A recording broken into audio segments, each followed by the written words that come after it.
They've always been safe and they've generally been reliable. And more recently, Volvos have even been fairly stylish. But until now, they haven't been particularly economical. Meet the new Volvo V40. It doesn't look any different. It's not dripping in new gadgets. But it does have a trick up its sleeve. Well, under here to be precise, a new engine. The new engine is actually slightly less powerful than the model it replaces, and it's slightly slower.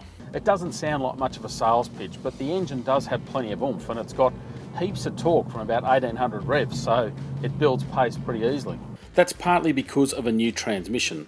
The Volvo gets an 8-speed auto, 2 more ratios than before. It certainly sounds appealing, but it's not always the smartest transmission around.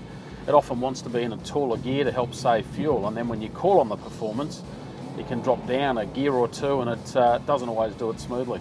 And despite the new, more compact engine, the turning circle is still a shocker, 11.7 metres. That's worse than a Holden Commodore. It's more than half a metre bigger than a Ford Falcon.